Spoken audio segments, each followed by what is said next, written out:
Quand t'as peur, tu t'isoles, tu souffres, tu vis à moitié ta vie, tu te sens seul. Alors balance ta peur, ta vulnérabilité et ta force. Pour ce premier épisode de la saison 2, j'ai choisi de passer un moment avec le youtubeur Benjamin Nevers. En mars, il a passé un mois à affronter ses plus grandes peurs. Aujourd'hui, il nous raconte comment il a fait de ses peurs un déclencheur de courage et comment suivre notre intuition nous aide à sortir du conformisme. Moi, j'ai l'impression en fait que là où tous mes proches depuis des années voient du courage en moi, j'ai l'impression qu'en fait, au fond de moi, c'est pas du courage mais de la peur. J'ai l'impression que très tôt, j'ai voulu pas faire d'études longues, même si on en reparlera sûrement, mais j'en ai fait au final. Mais du coup, j'ai fait que des mini-cursus par peur de m'engager dans des études longues. Au final, c'est ce qui a fait ma force derrière. Quand j'ai quitté l'agence, c'était par peur. Je bossais en agence avant, c'était par peur de m'enfermer dans un truc où je sentais que ça me correspondait pas et j'avais une vraie peur de ce truc-là. Et donc en fait, c'est plus ça qui a fait que j'ai quitté mon taf pour autre chose.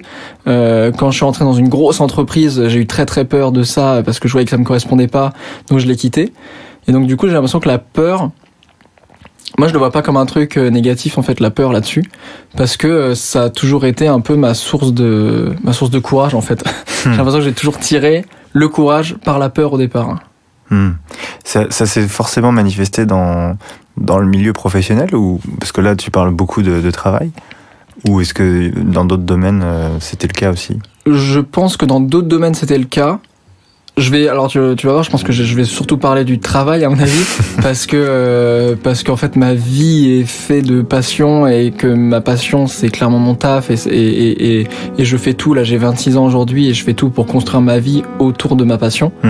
Donc tout s'est un peu tourné autour de la passion qui a été mon travail quoi.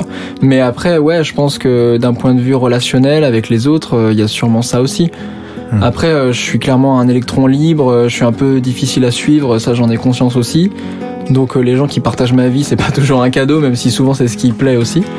Mais ouais, je crois que peut-être que c'est même pas plusieurs peurs, je crois que c'est peut-être la grosse peur de pas faire un truc qui me corresponde en fait. La grosse peur de me perdre, la grosse peur de rentrer dans un moule. Je crois que le jour où j'ai bossé dans une grosse boîte et où je devais venir en costard cravate, ça a été le truc, je crois, qui m'a angoissé de ouf quoi. D'arriver le matin, de voir tous les gens en costard cravate, de me rajouter dedans, tu sais, comme si j'étais une petite goutte d'eau qui se lançait dans la mer et qu'au final je me perdais complètement dedans et il y avait une espèce d'uniformisation. Et je crois que c'est vraiment ce truc-là où je me suis dit, ok, ça c'est juste impossible pour moi. Et mine de rien, je crois que je l'avais avant. Ça a été le déclic parce que je l'ai vraiment vécu. Donc je suis passé vraiment de la théorie à la pratique. Et aujourd'hui, je crois que c'est vraiment le truc que je fuis, quoi. Tu vois, là, j'avais très peur, là, dans les prochains mois de là où on était un peu dans le down au niveau professionnel. Et j'avais très peur de me dire, putain, ça se trouve, il va falloir que je retourne en agence ou alors que je retourne dans un truc qui me plaît pas et que je retourne dans ce qui me fait peur, quoi. Et du coup, c'est cette peur-là qui a été un courage de ouf et qui a fait, on va en reparler aussi, mais qui a fait qu'au mois de mars, j'ai fait un mois où je parle des peurs, justement. Que après, j'ai inventé plein de formats, que j'ai autoproduit plein de formats, que je me suis dépêché, là, en 4 mois d'autoproduire des trucs pour que ce soit racheté derrière. Mais au départ, il y avait la peur, en fait. Il y avait la peur de me dire, putain, à la rentrée, ça se trouve, il va falloir que je retrouve un taf qui me plaît pas, quoi. Ouais. Et comment tu expliques d'avoir choisi ces tafs alors que ça te fait aussi peur et que ça te crée une sorte d'allergie? Moi, j'ai un truc qui est... j'ai un rapport avec la peur qui n'est pas... je me tiens pas éloigné de ma peur. C'est-à-dire j'ai conscience de la peur, mais par contre, je l'affronte régulièrement. Donc tu vois, par exemple, quand j'ai bossé dans cette très grosse boîte, qui s'appelle ERDF, pour ne pas la citer, j'étais en Master 1. Master 1 en communication marketing. Donc j'ai tout fait en alternance, à payer mes études, etc. Et en gros, j'arrivais à la fin de mes études et j'avais toujours bossé en agence en communication externe. Et je m'étais dit, je pense que la communication interne me plaît pas, je pense que bosser dans une grosse boîte me plaît pas, mais tant que j'ai pas affronté ce truc-là, je saurais pas ce que c'est et j'aurais toujours cette peur-là un peu infondée. Donc je me suis dit, ok, bah en fait, je vais trouver une alternance dans une grosse boîte en communication interne. Et donc je suis arrivé chez URDF, je passais des entretiens qui duraient des plombes, des heures et tout, c'était hyper stressant. Et au bout de 4 mois, j'ai démissionné en fait, parce que je me suis dit, ok, c'est bon, j'ai testé ce que c'était, je vois ce que c'est de passer 8 heures au travail et d'avoir l'impression que ça en fait 16, et donc je suis parti. C'était aussi la peur finalement qui t'a amené à tester. Ouais, complètement. Pour vérifier quoi. Mais grave, et ça je le fais encore aujourd'hui tout le temps, tu vois. J'ai testé, je suis arrivé à Paris il y a 8 mois. En arrivant à Paris, j'ai testé de bosser. En gros, l'objectif c'était de créer des formats et d'animer mes propres émissions. Qui était un pari un peu osé parce qu'en vrai tout le monde m'a dit mais t'as 26 ans, tu débarques de Caen, tu connais personne, à aucun moment tu vas réussir à faire ça alors que tout le monde met 15 ans à faire ça. Et donc je suis arrivé sur France 3 au début avec une émission qui était pas un de mes formats mais qui ressemblait un peu à ce que je faisais sur ma chaîne, et donc je suis arrivé là en sachant un peu que c'était pas ce que je voulais faire et ça me faisait un peu peur, et je l'ai testé, j'ai fait 2 émissions et je suis parti. Et à chaque fois j'ai toujours ce truc là, j'ai pas l'impression qu'on me le fait ressentir plus que ça, mais j'ai l'impression d'être toujours l'enfant un peu pourri gâté, tu sais, où on me dit bah franchement déjà c'est pas mal ce que t'as, tu sais tu pourrais avoir mieux. Et en fait, moi, ça m'angoisse encore plus, tu vois. Ces trucs-là, ces phrases de on peut pas tout faire dans la vie, ces phrases de c'est déjà pas mal ce que t'as, ça pourrait être pire et tout. Moi, ça me fait peur, mais de ouf. Et autant dans le privé que dans le pro. Donc non, moi, c'est vraiment ce qui me fait fuir très vite, mais je le transforme très vite en un truc positif qui me fait rebondir sur autre chose, quoi. Ouais. Ça me paralyse pas, en fait. C'est quoi la peur en dessous, finalement, d'avoir en surface la peur de se contenter de se contenter même, j'ai l'impression, tu vois, de se contenter du minimum, ou de se dire ah bah c'est déjà pas mal finalement, sorte de confort sécurisant. C'est une bonne question ça. Parce qu'il y en a plein qui cherchent ça. Il y en a plein, et alors moi j'ai été souvent, j'ai des amis très proches qui sont là-dedans depuis des années, vraiment des amis que je connais depuis plus de 10 ans. Et où adolescent, moi j'ai toujours eu ce truc-là, hein, de jamais m'enfermer dans mon confort, de toujours chercher des solutions. Très vite, j'ai pris beaucoup de recul sur le système scolaire, où du coup je faisais le strict minimum, mais par contre j'avais plein de passion, et dès que je pouvais sécher des cours, je le faisais pour monter des projets, des trucs et tout. J'arrivais à choper des rendez-vous en mairie pour organiser des festivals à 11 ans et tout. Enfin, c'est n'importe quoi. Ouais. Et à côté de ça, j'ai plein de potes qui fonctionnent pas du tout comme ça, et où je me suis beaucoup placé en sauveur quand j'étais ado, jeune adulte et tout. Ouais. Ce qui m'a valu beaucoup d'embrouilles avec mes potes, parce qu'en fait tu peux pas sauver quelqu'un qui a pas envie d'être sauvé. Et ça m'a beaucoup mis en colère. Aujourd'hui j'ai beaucoup de recul face à ça, dans le sens où je sors beaucoup de ma vie ces comportements-là. C'est-à-dire qu'aujourd'hui je suis très apaisé là-dessus. Les gens font leur vie. Les gens qui ont pas envie, tu sais, t'as plein de gens qui t'expliquent un peu en quoi ils ont jamais réussi, justement. Ouais. Sauf que à 20 piges, tu te dis bah peut-être que ta carrière elle est peut-être devant toi, tu vois. Et si tu commences à trouver aujourd'hui des excuses pour pas faire les choses, bah ce sera quoi à 50 balais? Ce sera horrible. Tu seras tellement aigri. Donc je t'avoue que je sais pas. Je pense que t'as peut-être plus de solutions que moi là-dessus. Bah je sais pas. C'était ton vécu, mais quand tu dis que tu tentais de sauver un peu tes potes, tu tentais de les sauver de leur confort, en fait, de leur. Ouais, j'essayais de les secouer, mais parce que je pense ça en disait, c'était un effet miroir, quoi. C'était un truc qui me boostait autant parce que tu vois, moi très tôt, je me suis professionnalisé dans la photo, puis dans la vidéo, déjà au lycée, tu vois, je m'intéressais aux entreprises, je rentrais dans le monde de l'entreprise et tout. Et j'avais plein de passions, plein de trucs. J'avais une fibre artistique déjà que j'ai développée très très tôt. Et j'avais en face de moi des gens qui pensaient, tu vois, qui suivaient un peu le rythme, qui étaient en mode bon bah écoute, là on est en 3e, on va passer en seconde, et puis après on va passer en première, en terminale. Et en fait bah moi vu que j'essayais très tôt de sortir du système scolaire, que je savais que ça me correspondait pas, que ça correspondait pas à un vrai truc de la vie. Et ben en fait moi je cherchais des solutions pour vite partir, tu vois, et vite trouver ce qui va être la suite. Là aujourd'hui bah j'ai des potes qui sont sortis là il y a 3-4 ans et d'autres avant, mais mes potes de promo en master qui fonctionnaient comme ça, quoi. Bah c'est la suite. Sauf que bah il y a un moment bac+5, t'as plus de suite, tu vois, et la suite c'est la vie. Et je me rends compte qu'aujourd'hui les meilleurs élèves là que j'ai eu de ma promo en master sont pas forcément ceux qui ont du taf, Et c'est beaucoup des gens qui se trouvent des excuses de se dire ouais mais je comprends pas, là j'ai eu des bonnes notes là, et qui sont un peu paralysés en fait, et qui s'auto-persuadent qu'ils ne méritent pas d'avoir un bon taf. Et quand je leur demande ouais bah alors ton taf comment ça se passe, toujours bon on fait aller, cette phrase on fait aller ça me rend dingue, on fait aller, mais tu fais aller quoi tu... Oui, ça a l'air de te mettre en colère. Ouais, ça me met en colère vraiment. Ouais. Parce que moi je défends vachement ce truc d'être je défends beaucoup le pouvoir de l'intention, le pouvoir de l'attraction, je défends beaucoup ce truc de en gros rien n'arrivera tout cuit dans la bouche. Ouais. Et en fait ça se mérite un moment le succès.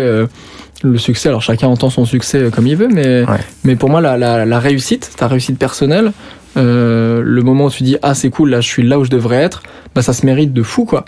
Et aujourd'hui là quand il y a plein de gens qui me disent ah mais t'as de la chance, t'es youtubeur, c'est fou, alors qu'il y a 1 an et demi on me disait c'est impossible, t'y arriveras jamais. Tous les gens qui me disent ah c'est fou, t'as vraiment de la chance et tout. Ça t'énerve ça. J'ai envie de leur dire. Oh, tu crois que c'est viens dans ma vie, viens voir, passe d'une baraque de 70 mètres carrés avec 300 mètres carrés de jardin, avec ta famille à côté, tout le confort et tout, à 16-17 mètres carrés à Bastille, où d'un coup tu passes de 3 000 € par mois à 1 000 € par mois dans une ville qui coûte en fait 3 fois plus cher. Les sacrifices, ils sont là, tu vois. Et pour autant, je dis ça, mais je m'en plains pas, parce qu'en vrai, cette année qui vient de se passer là, elle a été folle, parce que je savais pourquoi j'étais là. En termes de projet, tout s'est tellement accéléré. Les remises en question, je crois qu'il y a un truc avec Paris en plus. Là-dessus, j'ai l'impression que tout va beaucoup plus vite. Tu vis 1000 vies en une journée. Ouais, c'est clair, mais c'est clair. Et donc moi, ça me va carrément, parce que je suis un peu hyperactif, parce que j'ai beaucoup de remises en question. Et que cette année m'a fait peur, mais toutes les semaines j'avais peur de ouf. Et pour autant, je me suis jamais senti autant vivant, tu vois, qu'en prenant tous ces risques-là, qui étaient peut-être très extrêmes aux yeux des autres, quoi. Ouais, ok. C'est une idée dont tu as hérité, cette idée de sortir de sa zone de confort et puis d'aller chercher un petit peu ce qui va pouvoir nous donner cette sensation de réussite personnelle. Sortir un peu du quotidien et de la routine et du moyen, on va dire. Il y a un truc un peu comme ça. Bah écoute, en vrai j'en sais rien, parce que j'ai pas eu d'éducation factuellement dans ce sens-là, tu vois. Jamais mes parents m'ont dit sors de ta zone de confort, etc. D'accord, c'est pas des exemples. Après mes parents m'ont quand même toujours incité à faire plein de choses en dehors de l'école. En gros, j'ai eu l'impression très tôt d'être comme ça, d'avoir toujours été un peu comme ça, mais en tout cas d'avoir eu la chance, ça pour le coup c'est une chance, parce que ça dépendait vraiment pas de moi, mais d'être né dans une famille où mes parents m'ont toujours suivi, c'est-à-dire tout ce que je voulais faire, ils m'ont soutenu dans les trucs, quoi. Alors on n'avait pas toujours les moyens, on pouvait pas toujours faire tout, et eux sont pas du tout dans les milieux artistiques, donc voilà, il y avait pas un vrai soutien là-dessus. Mais voilà, dès que j'ai voulu faire du dessin, dès que j'ai voulu faire du théâtre, etc., ils m'ont toujours soutenu dans ces voies-là, quoi. C'est un tempérament pour toi, ouais. C'est quelque chose qui est là depuis le début. Ouais, je réfléchis en même temps, tu vois, de me dire à quel moment vraiment j'ai eu le déclic que j'étais comme ça. Mais en fait, je crois que j'ai jamais eu de déclic. Tu vois, j'ai toujours eu des questions. J'ai commencé à poser des questions très existentielles à l'âge de 5-6 ans à mes parents, tu vois, sur le sens de la vie, sur des choses comme ça, où très tôt, je me suis posé la question de ok, on m'a mis là, j'ai conscience que je vais avoir une date de péremption, il y a un moment où je serai plus là, vraiment vers 5 ans. Et t'avais conscience de ta... Ouais, de la mortalité, de ta mort, en fait, complètement, mais pas dans un point de vue morbide. Les idées morbides, elles sont arrivées plus tard à l'adolescence, quand les hormones ont joué, et que là, c'était en mode, je sais pas ce que je fais là. Ouais. Mais du coup, très tôt, je me suis rendu compte de ça, et donc très tôt, je me suis dit, ok, bah, s'il y a un temps imparti, ça veut dire que, il y a un moment où ce sera trop tard. Donc, il faut aussi faire des trucs, très tôt, je me suis questionné sur qu'est-ce que je veux faire de ma vie, qu'est-ce qui me fait peur, qu'est-ce qui me fait envie, etc. Et ce qui a fait qu'en fait, je me suis senti très vite en décalage avec les gens de mon âge, mais que très tôt, je suis arrivé à des vrais questionnements de, ok, là j'en suis à un stade où j'ai semé ça depuis des années, là où aujourd'hui, tous les gens de ma classe, par exemple, en sont à un stade de moi il y a 10 ans sur ce plan-là. Et donc c'est pour ça qu'à 26 ans, là, j'ai l'impression d'être en avance de ouf par rapport à mes potes, et en même temps en avance, c'est un peu biaisé ce terme-là, parce que bon, déjà il n'y a pas d'avance de retard, hein, chacun son parcours, et que j'ai l'impression qu'il n'y a pas d'avance dans le sens où c'est même juste des manières de fonctionner complètement différentes, parce que je sais que j'ai certains potes d'enfance là, bah il y a pas d'avance. Je pense que ça va être leur vie comme ça en fait. Mais parce que je vois qu'ils ont été éduqués comme ça, qu'il y a un truc de le travail c'est un truc financier et surtout il faut pas faire trop d'heures mais juste ce qu'il faut pour gagner assez d'argent pour pouvoir s'épanouir à l'extérieur, qui est un modèle que je respecte aussi, mais quand je vois du mal-être chez les autres là-dessus, je me dis peut-être que c'est pas ton modèle et peut-être qu'il faut te remettre en question là-dessus quoi. Mais, oui, d'accord, c'est de la peur aussi. Moi, mon pote qui bosse depuis, qui a fait un bac et qui depuis 9 ans travaille en tant que caissier. Là où quand on était ado, je me suis beaucoup pris la tête avec lui en mode non, fais pas ça, mec. Là, t'as un bac pro, il faut que tu continues là-dedans ou que tu trouves un métier qui a un rapport avec ce que tu fais si tu veux bosser maintenant. Et qui me disait non, mais attends, ça va durer 2 mois et tout. Je lui disais c'est mort, ça va jamais durer 2 mois. Là, ça fait 9 ans. C'est vraiment la même chose. Et je sais qu'il est pas heureux et je sais qu'en fait, il a autant peur que moi. Sauf que lui n'a pas affronté ses peurs assez tôt dans le sens où maintenant la peur elle est devenue énorme. C'est la peur de sortir de sa zone de confort quand ça fait 9 ans que t'as ton petit rituel de 15 minutes de voiture qui est toujours le même trajet, tu fais le même taf depuis 9 ans qui est pas un taf, tu vois, enfin il y a très peu de vocation d'être caissier, tu vois. Mais en tout cas qu'il y a un truc qui lui n'est pas une passion. C'est compliqué, tu vois. Et pour autant, je pense qu'on a autant peur l'un l'autre. Mais j'ai l'impression de l'avoir travaillé beaucoup plus tôt ce truc-là, tu vois. T'as déjà réussi à sauver quelqu'un avec ce point de vue ? Jamais. Mais je sais même pas si des gens ont réussi à sauver des gens. Alors, j'ai réussi à sauver des gens, mais en changeant de technique. C'est vrai, ça c'est, je sais même pas si j'ai déjà raconté ce truc-là, mais ce pote-là en question, moi ça m'a beaucoup énervé, comme tu peux le constater. Et ça fait 9 ans. Ça fait 9 ans que je suis énervé. Parce que c'est quelqu'un que j'aime et que voilà, et que ça, évidemment, si je m'en foutais, les gens qui font rien de leur vie et où je m'en fous d'eux, ça m'énerve pas du tout, quoi. Ils font ce qu'ils veulent. Mais là, évidemment, ça me tient à cœur, il y a un affect particulier. Je me suis rendu compte qu'en fait, en essayant d'être le sauveur et en y allant de manière directe, ça marchait pas. Et donc, j'ai monté une chaîne YouTube. Où en fait je me suis dit ok, en fait je pense que la meilleure manière de convaincre c'est de montrer l'exemple. Et donc c'est comme ça que je suis parti en caméra embarquée à interviewer plein de gens qui parlaient un peu de leur parcours et qui jamais en fait n'expliquaient c'est pas les 5 clés pour réussir sa vie, tu vois. C'était plus voilà mon parcours, voilà comment ça a fonctionné pour moi. Et donc après vous en faites ce que vous voulez. Et je me suis rendu compte que petit à petit, tu vois, pas au début mais en fait ils regardaient ce que je faisais. Et des fois, il me disait, tiens, ton pote. Ouais. Il me disait, tiens, j'arrête cette vidéo, c'est pas bête ce qu'il dit là, tu vois. Et moi, ça me faisait bouillonner parce que, tu vois, c'était des trucs que je lui répète. C'est ça, exactement. Mais tu vois, c'est une autre approche. Et je me rends compte que, le fait aussi aux yeux des autres, en tout cas, de réussir ma vie, même si j'ai l'impression d'être là, j'ai cette sensation-là aussi, mais même si c'est fragile toujours. Mais de rayonner dans le sens où je fais ce que je veux, je suis toujours parti à l'encontre des croyances limitantes. Dès qu'on m'a dit ça c'est impossible, j'ai fait ah ouais, ok, je pars dans l'autre sens et je vais te montrer si c'est possible ou pas. En tout cas je vais tester et de voir que ça commence à réussir. J'ai l'impression que ce rayonnement là aide beaucoup de gens aussi.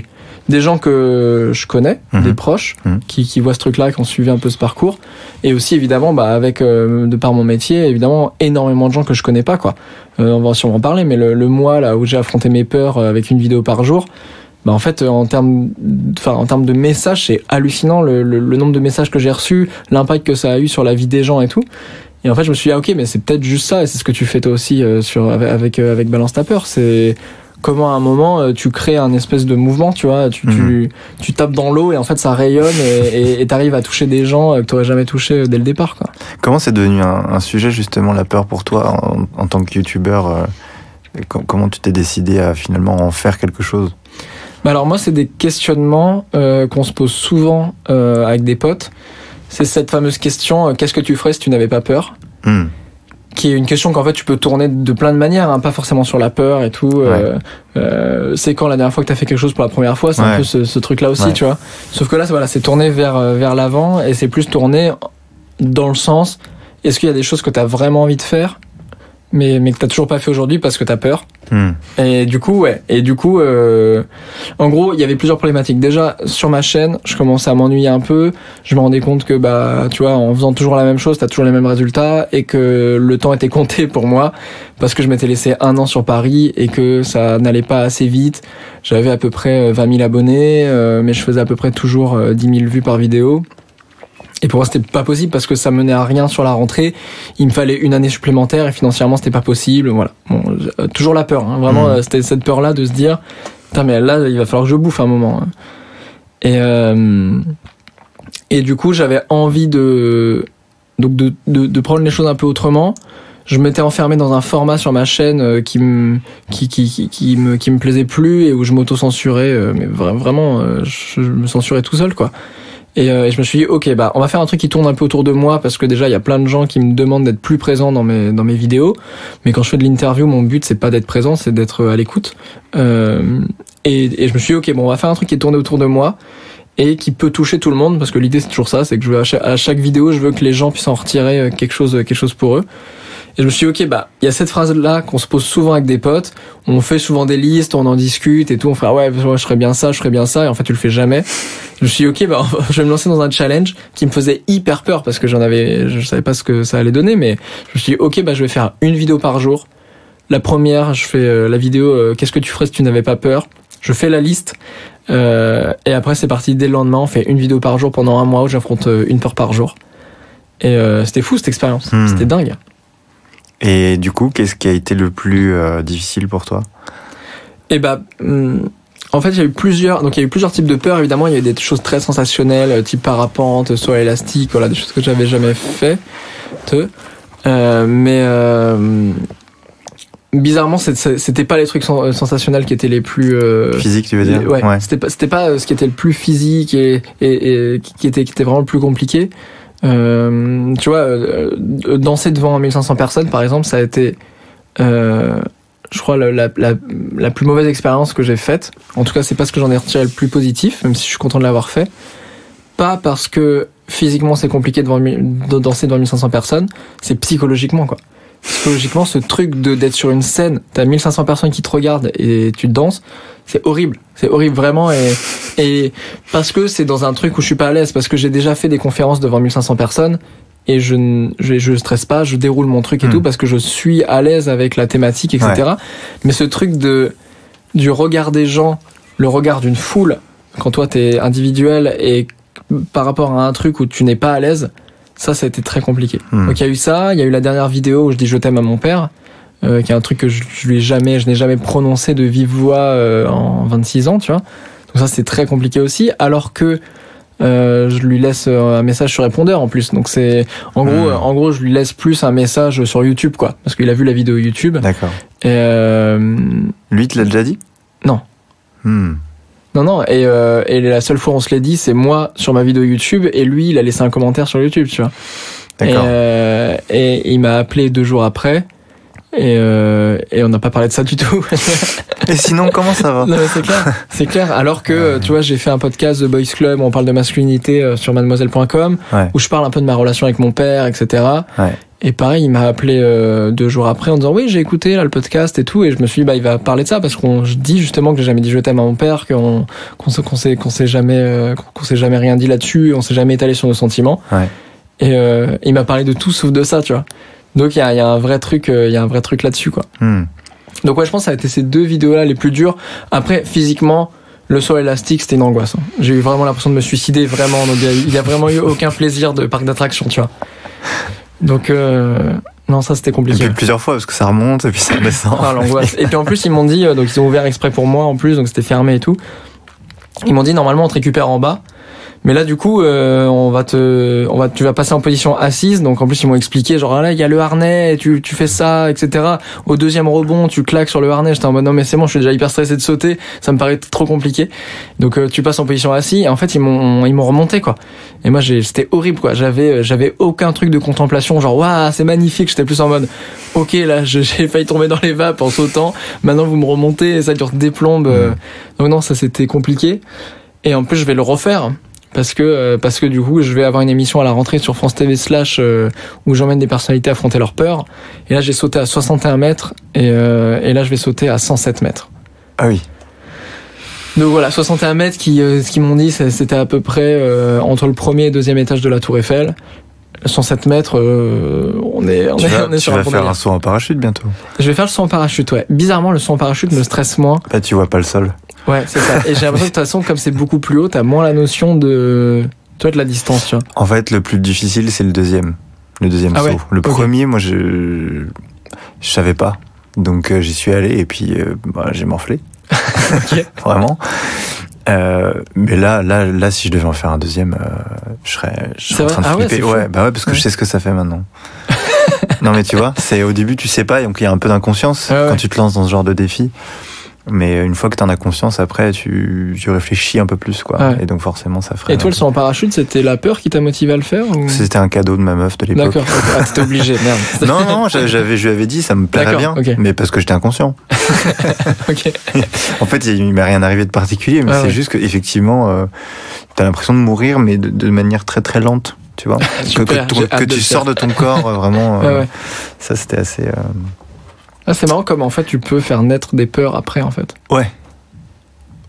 Après. Le fait de le faire en fait n'est pas forcément le truc qui te. La peur elle naît après parce que finalement c'est ton intellect, ton mental qui se refait le film et qui du coup a comme un peu fixé si tu veux l'émotion et la sensation et qui du coup après se rappelle l'histoire. Et du coup, c'est cette histoire-là, en fait, qui nous remet dans l'état de peur. Mais au départ, effectivement, il n'y avait pas de peur. Ouais. Il y en a eu une après, quoi. Une fois que l'histoire s'était faite, je pouvais me la raconter inconsciemment. Et du coup, en fait, là, j'avais peur, quoi. Et donc là, du coup, je suis pas du tout prêt à refaire un saut en parachute, un deuxième, quoi. Ok.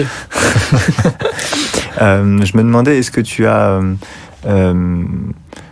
encore des peurs que tu aurais vraiment très envie de dépasser ou que tu n'as pas encore traversé? Il y en a plein. Alors, il y a celles que tu peux faire pendant une émission et celles qui sont plutôt un cheminement perso. Sachant que là, voilà, cette émission, je la fais parce que c'est intéressant et c'est une suite un peu logique et ça me fait vraiment kiffer, tu vois. Après, je veux pas devenir je veux pas que ça devienne un business de la peur, tu vois. Je veux pas devenir l'expert en peur et qu'on m'appelle que pour des trucs comme ça parce que c'est vraiment pas le but. Et c'est pour ça que je fais plein d'autres émissions qui ont rien à voir. Ouais. Mais après sur le plan perso, j'en ai plein. J'en ai plein.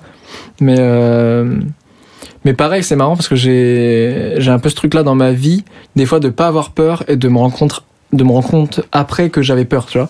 Ou d'avoir peur de me dire putain, moi c'est là tout ce que j'ai fait là, si j'avais à le refaire j'aurais trop peur et je le ferais pas, tu vois. Mais parce que je savais pas en fait, je savais pas ce que ça allait impliquer, je savais pas tout ça, tu vois. Si avant de partir à Paris, avant de me lancer sur ma chaîne et de me laisser un an, tu vois, je savais tout ce qui allait se passer, j'aurais jamais fait. Je me serais dit mais attends, t'es ouf ou quoi, je vais rester dans mon petit confort à Caen, je suis très très bien. Je crois que j'ai une peur qui revient tout le temps. Et celle que je te répète là depuis tout à l'heure, mais parce qu'elle est vraiment hyper présente, c'est cette peur du conformisme et cette peur de retomber dans un truc que la société attend de moi. Même ça veut pas dire grand chose, tu vois, mais plus ce truc de franchement, je ferais quand même moins chier les gens à prendre un CDI dans une boîte. J'ai fait des études de communication marketing, donc il faut que je sois dans la com, il faut que je fasse ces trucs là, tu vois. Parce que c'est des logiques différentes, parce que j'ai mon salaire qui tombe à la fin du mois, c'est quand même bien rassurant pour tout le monde, on peut mettre un peu de côté, comme ça on part en vacances avec la petite famille et tout. Ça m'angoisse, ça me fait hyper peur. Et donc alors paradoxalement, tu vois, j'ai pas peur de m'engager dans un couple.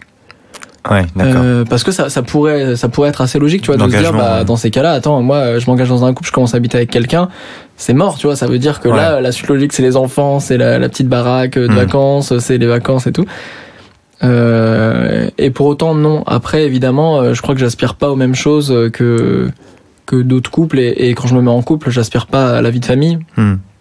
Et donc pour l'instant en tout cas. Complètement. Donc c'est pas une peur de l'engagement. Pas du tout. Non, parce que tu vois, par contre dans mon taf là, je vais m'engager sur plein de trucs et je vais aller jusqu'au bout, tu vois, parce que l'engagement sur des émissions, l'engagement vis-à-vis des producteurs, mon engagement par rapport à moi-même aussi, tu vois, je pourrais tellement de fois j'aurais pu abandonner et tomber dans la facilité entre guillemets, mais qui pour moi est pas une facilité, de retomber dans un autre taf, de faire autre chose avec un chemin un peu plus tout tracé, tu vois. Et pour autant, non, j'ai pris un engagement par rapport à moi-même où j'irai jusqu'au bout du truc, tu vois. Et c'est ce qui fait que ça fonctionne aussi, en fait. Et c'est ce qui fait aussi que la plupart des gens arrêtent et abandonnent leur projet. C'est qu'il y a un moment où l'engagement par rapport à toi-même, quand t'es au fond du trou un peu, et quand personne veut de toi, ou quand vraiment t'as aucun signe extérieur qui te conforte dans ton choix, c'est hyper compliqué. Parce que ça veut dire que c'est entre toi et toi, quoi. Ok.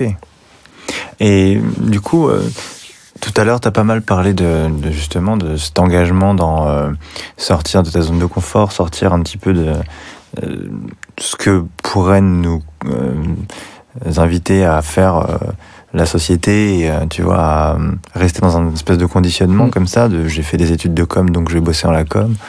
T'as lancé une chaîne YouTube, t'as plein de programmes différents, etc. T'as plein de projets à la rentrée. La notion de réussite pour toi, c'est quoi? Ça représente quoi pour toi, réussir finalement dans sa vie? On en parlait tout à l'heure par rapport à ton pote, tu vois, qui est devenu caissier et qui est resté pendant encore aujourd'hui. Ouais.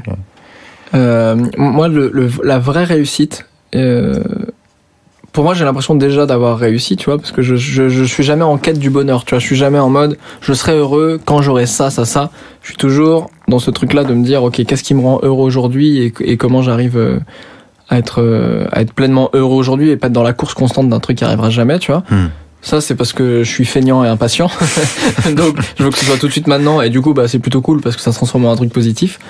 Mais ouais, pour moi, la réussite, là, aujourd'hui, c'est de me dire, je suis passionné par ce que je fais. J'ai pas l'impression de travailler. Alors que, ce qui peut avoir un petit syndrome de l'imposteur des fois, hein, où tu as l'impression d'être un peu un escroc parce que du coup tu te dis attends, vous me payez alors que je m'amuse et que je travaille pas. Alors qu'en vrai oui, quand je compte mes heures réelles travaillées, quand je me rends compte que tu vois, typiquement là je peux avoir des lives de 22h à minuit ou des trucs qui m'aident vraiment, enfin tu vois, il y a quand même des sacrifices de vie que plein de gens seraient pas prêts à faire, que j'ai pas de week-end depuis 1 an, etc. Bon, c'est du travail, tu vois, il y a un truc, mais pour autant j'ai tellement cette sensation d'être là où je dois être, tu vois. Et je sais que je suis pas à l'apogée du truc et que le meilleur reste à venir vraiment, mais que là il y a plein de signes qui font que c'est cool. Et pour moi c'est ça la réussite, hein. C'est de me dire je suis tellement bien là où je suis aujourd'hui, j'ai trouvé mon bonheur dans plein de trucs et ce qui arrive maintenant va être encore mieux. Donc il n'y a pas forcément de critères, que ce soit dans le domaine du travail, dans le domaine des relations, etc. quoi. C'est vraiment une capacité à être dans le présent et dans la gratitude de ce qui t'arrive déjà aujourd'hui. Clairement, parce que j'ai l'impression que plus je vais mettre de critères, plus moins ça va être possible, tu vois. C'est-à-dire que moi j'ai pas de critères, tout me va. Ouais, non mais c'est ça. En fait je me dis à partir du moment où je me sens bien, je pense que c'est si je mets des critères aujourd'hui, tu sais, c'est toujours quand tu fais des plans, quand tu t'inventes un peu ton futur dans ta tête et que tu fais ça va se passer comme ça, ça va se passer comme ça. En fait, arrête maintenant parce qu'en fait, soit t'es en train de kiffer juste de rêver mais pas de mettre des choses en place. Et dans ce cas-là, continue de rêver, c'est cool. Mais dans tous les cas, tout ce que tu imagines maintenant, ça se passera jamais comme ça. Donc je fonctionne très peu comme ça. Mais ouais, non. Plus tu mets de critères, plus t'as des chances de pas remplir les critères en fait. Et plus tes critères vont être précis, plus ça va te mettre une pression, plus ça va être horrible, tu risques de te perdre en chemin. Donc non, moi après j'ai plein de potes où leurs critères de bonheur c'est d'acheter leur baraque, d'avoir des enfants, de se marier, tu vois, c'est vraiment ce truc-là. Et là je suis en plein dedans, tu vois. Tous mes potes là, on a tous autour de 30 ans. Donc ça y est, là je commence cet été à avoir les premiers mariages, les trucs, tu vois. Ou en vrai je dis rien, tu vois, parce que chacun son bonheur, mais tu sais de l'extérieur je suis en mode ça me fait pas rêver quand même. Mais non, aucun critère. Après j'ai plus des valeurs de vie en fait, tu vois. J'ai plus des valeurs qui pour l'instant n'ont pas trop changé en termes d'intégrité, en termes d'empathie aussi, en termes de bien-être collectif, tu vois. C'est-à-dire que c'est une réussite personnelle, mais pour moi elle est jamais entièrement personnelle, quoi. Elle dépend aussi beaucoup des autres. Je joue beaucoup sur le collectif, j'essaie au maximum de bosser avec des gens talentueux qui me sont chers aussi. Donc je me crée beaucoup une team où ma réussite, tu vois, si ça peut embarquer les autres, j'ai une espèce de truc de rappeur, tu sais, où les rappeurs ils se déplacent toujours à 15, tu vois, et ils font toujours croquer les potes et tout. Il y a une espèce de truc de, il y a la team, quoi. Ouais, exactement. Le crew, et moi je fais ça, mais pas du tout dans le rap. Mais moi c'est un peu ça, tu vois, c'est un peu ce truc de les potes entourage, qui étaient là au début, quoi. Ouais, exactement. Et comment en fait ça les fait réussir eux aussi, tu vois. Sans qu'il y ait de l'opportunisme, parce que ça il y en a beaucoup aussi évidemment, mais de la part de tes amis, tu veux dire. Ouais, bien sûr. De la part de mes amis, de la part de mes nouveaux amis, parce que t'as beaucoup de nouveaux amis quand tu commences à réussir et tout. Ouais. Mais ouais, non, ça l'avantage c'est que j'ai bossé en agence et donc le monde des requins un peu je le connais et je vois vite l'opportunisme. Mais non, les gens qui en veulent, qui justement quand je me place pas en sauveur, mais qu'on se place d'égal à égal et qu'on arrive à réussir ensemble, c'est charmé. Et ça, pour moi, c'est ça la vraie réussite. Tu vois. T'es plus en train de sauver, t'es en train de contribuer parce que t'es en train de suivre ta voie. Exactement. Et ça inspire et ça... Exactement. Et que je tire pas les gens, en fait. C'est-à-dire que eux, ils ont leur projet, ils ont leur truc, ils sont motivés, ils sont compétents, bah bossons ensemble, en fait. C'est juste ça. Et à un moment, si t'as plus envie de bosser, bah moi, je vais pas être là à te motiver à travailler, en fait. Je vais être là à juste être motivé de faire mon taf et que c'est cool parce qu'on arrive à faire des choses cool ensemble, quoi. Mais à aucun moment, je vais faire ah, mais allez, vas-y, là c'est bien, il faut que tu t'ailles dans ce sens-là. Tu vois, là t'es au bon endroit. Tu vois qui je suis pour dire t'es au bon endroit à quelqu'un quand c'est pas ma vie, quoi. Déjà compliqué de savoir soi-même quand on est au bon endroit. Donc non, je suis plus du tout en mode sauveur. Justement, tiens, comment tu sais, toi, que t'es là où tu dois être, ce que tu disais tout à l'heure? C'est une bonne question. C'est une question que je me pose souvent et que j'essaie de pas trop me poser parce que c'est l'angoisse. Pardon, alors du coup, désolé. Non, mais c'est l'angoisse, cette question. En vrai, tu sais, c'est vraiment ce truc où tu marches dans la rue, tu sifflotes, t'es bien, et d'un coup, t'as cette question qui arrive qui dit, mais est-ce que t'es vraiment là où tu dois être? Et là, d'un coup, tu t'es vraiment bien. T'as un petit violon dans ta tête, tu vois, et tu fais, ok, mais qu'est-ce que je fais de ma vie? Ouais. Et en vrai, moi, je suis très intuitif, et je développe vachement ce truc-là. Et c'est ce qui fait aussi que j'ai plein de choix que je fais dans ma vie qui sont pas du tout rationnels. Ouais, c'est pas logique. Exactement, tu vois, quitter un taf où t'es très bien payé pour aller dans un truc où tout le monde te dit que c'est bouché et où tu arriveras jamais et tu risques de pas trop gagner ta vie, c'est le truc le moins rationnel qui existe, tu vois. Et pour autant, je sais pas, moi je marche beaucoup à l'intuition, de ouf. Mais tu vois, j'ai beaucoup ce truc-là instinctif où genre ça m'arrive des fois, il est 2h30 du matin, je me réveille et je sens qu'il y a un truc qui m'a réveillé, et j'ai la sensation qu'il faut que j'aille me balader, tu vois. De manière rationnelle, t'es en slip dans ton lit.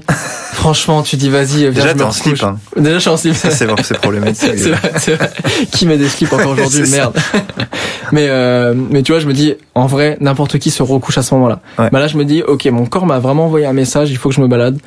Et ça m'est arrivé, je sais pas, 3-4 fois là en un an sur Paris. Et à chaque fois, je croise quelqu'un, je rencontre quelqu'un à 3h du mat qui balade son chien, qui est soit un autre youtubeur, soit quelqu'un du milieu, soit un chat. Et je me dis, ah, c'est fou quand même. Je me dis, je pense qu'on a tous ce truc-là en nous. On est tous un peu connectés, tu vois. Il y a toujours un peu ce truc d'énergie, je pense. Après, chacun l'appelle comme il veut. Hein, tu sais, il y a Dieu qui t'a mis des gens sur ton chemin, ou alors le pouvoir de l'attraction, le pouvoir de l'intuition, des choses comme ça. Mais je pense qu'on l'a tous, mais par contre, il faut l'écouter de ouf. Et alors, je sais pas si moi je l'ai travaillé, en tout cas, je l'ai pas travaillé rationnellement, parce que je commence à le rationaliser aujourd'hui. En tout cas, je commence à pas le rationaliser, parce que quand c'est intuitif, tu le rationalises, c'est quand même... Mais en tout cas, je commence à comprendre que j'écoute ce truc-là et qu'on fonctionne pas tous comme ça aujourd'hui. Mais du coup, c'est vraiment ce truc-là d'intuition qui fait que je me dis, ok, là, j'ai l'impression qu'on m'envoie constamment un message de, là, t'es là où tu dois être. Et quand je sais, tu vois, quand j'ai commencé à animer cette émission à la télé, en vrai, ça me faisait un cachet, c'était cool, ça me permettait de vivre, c'était un truc régulier, donc tout en moi me disait, toi, t'es là où tu dois être, parce qu'en plus, tu vois, tu t'arrives un peu dans le milieu, mais c'était vraiment pas exactement ce que je voulais faire. Et donc, il y avait ce truc-là en moi qui me gênait, quoi. Et je m'écoute énormément, et de plus le temps passe, plus je m'écoute là-dessus, de me dire, ok, bah, là, t'es pas bien, tu le sens au fond de toi, tu le sais, même si tu vas trouver tous les contre-arguments pour te dire l'inverse.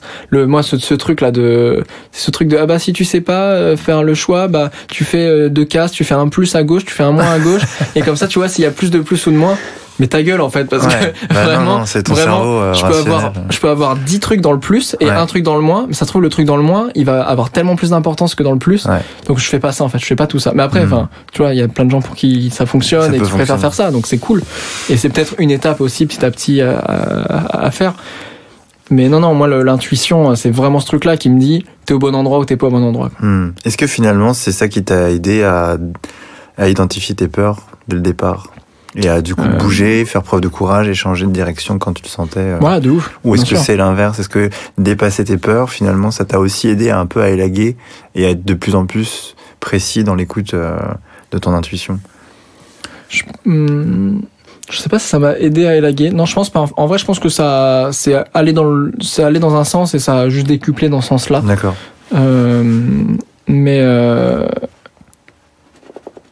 Mais ouais, non, ce truc des peurs. Parce que finalement, savoir de quoi tu as peur et savoir comment tu vas pouvoir la dépasser ou les dépasser, c'est de l'intuition aussi, non? Ouais, il y a un truc, personne ne te dit comment faire, il n'y a pas solution écrite sur un papier ou quoi. Mais tout comme, tu vois, ce truc où... je me rappelle, j'ai eu le déclic, j'ai sorti l'interview de Navo, qui a écrit avec Kian Kojandi, sur Bref Bloqué, etc., qui était un mec que j'avais très envie de rencontrer. Et alors l'interview est chambée, hein, il y a plein de trucs cool et tout, mais tu vois, quand j'ai regardé l'interview, je me suis dit, putain, là, je suis en train de m'enfermer dans un truc où ça me fait plus kiffer, et où je sais que, à force de faire ce genre d'interview, ça va jamais se développer. Moi, je vais m'enfoncer dans un truc où ça me plaît plus et où en fait, les gens vont un peu se lasser aussi. Ouais. Donc là, j'ai eu un peu cette peur-là aussi et juste de se dire, maintenant, il faut que je me réinvente. Et dans ces cas-là, en fait, c'est pas les autres qui vont t'expliquer comment te réinventer, quoi. C'est toi-même qui va t'expliquer parce que, si on avait là tous la recette miracle, on l'appliquerait, quoi. Ouais. Et donc, c'est comme ça que je me suis dit, vas-y, je vais faire le mois sur les peurs. Ça va me recentrer sur moi. Il y a un truc un peu stratégique, pas sur le plan marketing, mais il y a un truc un peu stratégique, tu vois, où je savais que je repartais sur du vlog qui était un peu ce que je kiffais au début faire, ce que les gens kiffaient regarder aussi sur ma communauté, que ça allait plus tourner autour de moi, donc en vrai, parce que je me rends compte moi aussi, tu vois, en tant que consommateur, j'aime bien regarder la chaîne YouTube de quelqu'un en particulier, tu vois, tu t'attaches aussi à une personne quand elle te propose des formats, mais il y a cette personne qui est centrale. Et surtout, ça m'a permis de rekiffer, quoi, de me dire, vas-y, je me lance dans une aventure de fou. Je sais, ça va être physiquement, psychologiquement très compliqué, mais je tente un truc. Alors, en vrai, après ce mois de mars, moi, je m'attendais à doubler en abonnés. J'ai presque pas gagné en abonnés. J'ai fait un tout petit peu plus de vues, mais pas tant que ça, tu vois. Je suis tombé malade juste après le mois de mars parce que ça, j'avais éprouvé trop de trucs. C'était trop, tu vois. Mais parce qu'il y avait beaucoup de déplacements, tu vois. Quand le premier jour je suis aux eaux de Thoiry avec des serpents, le lendemain je prends le train pour aller dans les Alpes pour faire du parapente, je passe le week-end là-bas, le surlendemain je suis en Normandie pour faire du cheval élastique. T'as tiré, quoi. C'est horrible, tu vois, ça plus le plot des vidéos. Alors heureusement j'avais quelqu'un qui m'aidait sur le montage, mais voilà, donc c'était vachement éprouvant. Et cette semaine là après le mois de mars où j'ai fait le constat d'un point de vue juste analytics de ce que ça avait fait et tout, j'ai déprimé, quoi. Je me suis dit, mais en fait, c'était peut-être pas le bon choix. Non, mais c'est ça.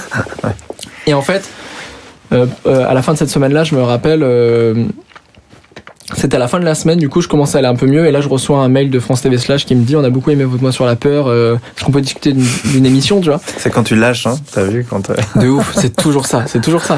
Et là, je me suis dit, mais c'est fou ce timing. Et là, j'ai repris un peu du poil de la bête. Là, je me suis reposé, je me suis dit, ok, alors, qu'est-ce qui a quand même marché? Il y a un truc qui a marché de ouf déjà, c'est que j'ai beaucoup plus engagé les gens. C'est-à-dire que là, on en parle encore. Il y avait plein de podcasts qui ont parlé de ce truc-là, des peurs, dans les recommandations, tu vois, des chaînes et tout. Et c'est comme ça qu'on s'est rencontrés, nous aussi, hein, d'ailleurs. Oui, carrément. Et je me suis rendu compte à quel point ça parlait aux gens, que en fait, les mois qui ont suivi, je recevais des photos de gens qui faisaient du parapente, qui faisaient du saut élastique, qui disaient je t'aime à leurs proches, qui me disaient à quel point ça avait changé leur vie. Des gens qui ont changé de taf carrément, qui m'ont dit mais ça fait 1 an que j'arrive pas à changer de taf, j'ai suivi ton mois sur les peurs. Et en fait chaque jour, chaque vidéo me reboostait, m'amenait. Je me suis dit mais ok, mais en fait la réussite elle est là, tu vois, c'est pas en nombre d'abonnés, c'est juste de se dire mais ces gens-là, t'imagines comment ils sont engagés, comment ils vont te soutenir dans tous tes projets derrière parce que tu leur as tellement parlé. Et puis ça a une répercussion dans leur propre vie. De ouf, ce sentiment d'utilité. C'est aussi pour ça que j'ai monté ma chaîne au départ, tu vois. Donc je me suis dit, ok, mais là, c'est là où je dois être clairement.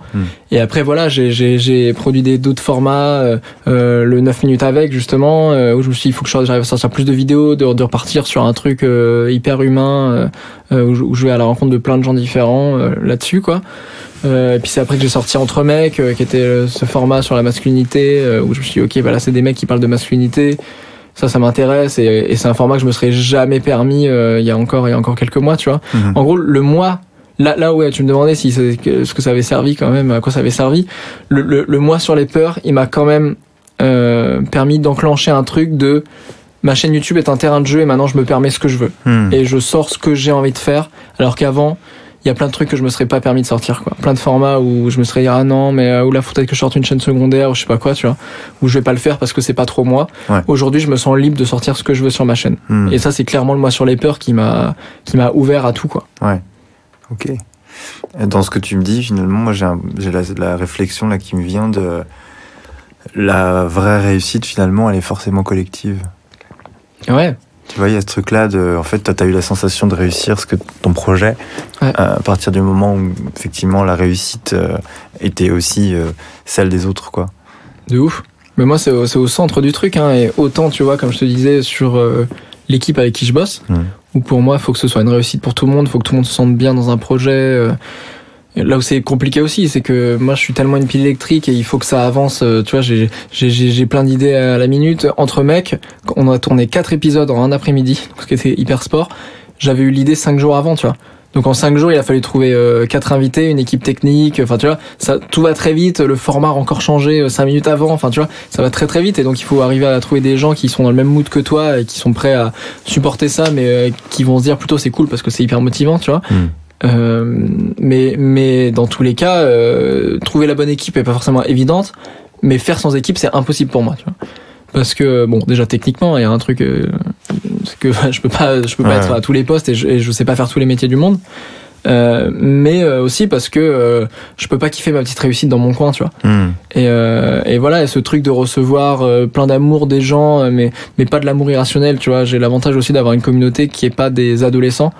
Moi, je suis plutôt sur les jeunes adultes, et puis ça va jusqu'à 35 ans, tu vois. Donc j'ai des gens qui sont quand même assez rationnels. J'ai pas des messages de gens qui m'idolâtrent, tu vois, de fans. Ouais, exactement. Ouais. On en a toujours, hein, parce qu'au bout d'un moment, t'as toujours des gens qui voient en toi un peu la réponse à tout. Mais du coup, j'ai une relation avec les gens qui me suivent qui est hyper saine et où on discute beaucoup de manière hyper rationnelle aussi, et c'est très constructif. Et ça, si ces gens-là étaient pas là, en vrai, ça servirait à rien, tu vois. Je peux avoir ma réussite et me dire, ah, c'est cool, je fais mes trucs dans mon coin, les projets marchent et tout. Sauf que, à un moment, je peux avoir des projets qui financièrement marchent très bien. Si je sens que le retour a pas été trop là, en fait, je préfère me dire, je refais pas des trucs qui me rapportent beaucoup, mais je vais continuer à faire des trucs, quitte à ce que ça me rapporte moins, mais qui des trucs qui me correspondent, qui correspondent à mes valeurs et qui, en plus, vont plus parler aux gens, en fait. Ok. Pour terminer cet épisode... ça passe vite. Ça passe vite, hein. Bon, on pourra rester là pendant des heures. Qu'est-ce que tu aurais envie de dire ou que tu pourrais dire aux personnes qui m'envoient souvent la peur, justement, soit de pas réussir leur vie, soit au contraire, justement, de la peur de rester enfermé dans ce conformisme ou de pas sortir de cette zone de confort? Moi déjà, contrairement à ce que plein de gens pensent, la peur de pas réussir ma vie, je l'ai de ouf, hein. Je l'ai peut-être même plus que pas mal de gens, parce que c'est ce qui fait justement que c'est un moteur. Après en conseil, je t'avoue que moi j'en sais rien parce que c'est hyper compliqué de... J'ai l'impression qu'il n'y a pas de formule magique, c'est dans les peurs, parce qu'il y a du parcours perso pour chacun. Je pense qu'il faut pas avoir peur de se faire aider en vrai. Tu vois, parce que t'as plein de gens, ce que tu fais d'ailleurs, toi, tu vois, et je pense que tu dois clairement voir que en fait, comme un psy, en fait, hein, tu vois, et à un moment, c'est du parcours perso. Des fois, t'as besoin aussi d'un avis extérieur neutre, parce que les proches, franchement, il y a un truc. Alors pourtant, tu vois, j'ai pas les pires proches, hein, au contraire, j'ai des proches qui me soutiennent de ouf. Mais aussi parce que très tôt, je me suis foutu un peu de leur avis et que du coup, ils me donnent beaucoup moins leur avis maintenant. Et du coup, en fait, juste se rendre compte aussi de dans quel cercle on évolue et de se dire, ok, est-ce que j'ai vraiment envie d'évoluer et d'avoir le même parcours que les gens autour de moi, parce que la plupart du temps, on a le même parcours que les gens qui nous entourent. On est un peu des éponges, hein, là-dessus. Donc, essayer de s'entourer de gens qui potentiellement ont le même métier ou ont les mêmes aspirations, en tout cas que nous, ça c'est important. Sans s'en enfermer trop, c'est toujours l'équilibre à trouver, parce que tu vois, moi quand je suis arrivé dans le YouTube game, je me suis dit, mais c'est génial, en fait on peut vivre de sa chaîne YouTube, et du coup ça te motive et tu crois plus que c'est impossible.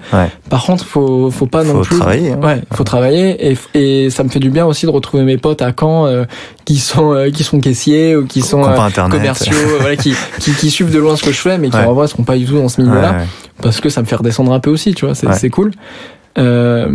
Mais non, si j'avais vraiment un conseil à donner, mais c'est hyper bateau, c'est juste de se dire, cette peur-là, déjà, je pense que il y a des peurs qui sont plus profondes que d'autres, hein. Je pense qu'il y a des gens qui ont un plus gros travail que moi à faire sur d'où vient la peur. Mais voyez comment la transformer en un truc positif, en fait. Moi, cette peur-là, très vite, je me suis dit, soit elle me paralyse, Et régulièrement ça me paralyse, hein. Il faut pas croire que je suis tout le temps en mode je me lève à 8h le matin, je suis à fond, il y a tous les projets et tout. Des fois ça m'arrive encore aujourd'hui, des fois de pas arriver à me lever le matin et à me dire putain mais là j'ai tellement de trucs à faire qui me paralysent que du coup je traîne de ouf, tu vois, et je me lève à midi et bon après je le rattrape, tu vois, mais j'ai encore cette peur paralysante qui existe et je pense qu'il faut pas lutter en se disant la peur je la supprime de ma vie et tout, parce que déjà je trouve que la peur elle est pas forcément négative. Et j'ai l'impression que moi ça me fait du bien d'avoir cette peur un peu paralysante des fois, tu sais, qui me redonne des petits coups de pied au cul en mode oublie pas que t'es humain, oublie pas que t'es comme tout le monde, et que bah en fait là ouais t'as un petit coup de mou, mais ça va pas t'empêcher derrière de faire d'autres trucs, quoi. Et la deuxième peur, c'était quoi? C'était surtout par rapport à ce que toi tu disais, c'est-à-dire la peur du conformisme, la peur de rester dans sa zone de confort, tu vois. Parce que c'est vrai que c'est confortable à certains égards. Comme son nom l'indique, c'est bien foutu. Mais alors après, pareil comme les peurs, la zone de confort pour moi, c'est pas un truc négatif dans le sens où je pense que t'en as besoin, en fait, t'en as besoin pour vivre. Et je pense que tu peux pas, tu sais, t'as souvent ce schéma de dire que t'as la zone de confort, après t'as tout le truc, toute la zone autour, je sais plus comment elle s'appelle, et après t'as une zone de risque, en fait, qui est que si tu t'éloignes trop de ta zone de confort, et bah tu risques d'exploser au vol parce que t'as plus aucun repère. Donc en vrai, la zone de confort, moi je me suis vachement réconcilié avec, tu vois. Bien que j'ai l'impression d'avoir une zone de confort très restreinte, dans le sens où moi je m'en fous un peu de mes petites habitudes, je peux dormir dans des apparts différents, dans des trucs, je peux voyager tout le temps et tout, je m'en fous un peu, rencontrer des gens nouveaux tous les jours, etc. parce que j'en ai besoin aussi.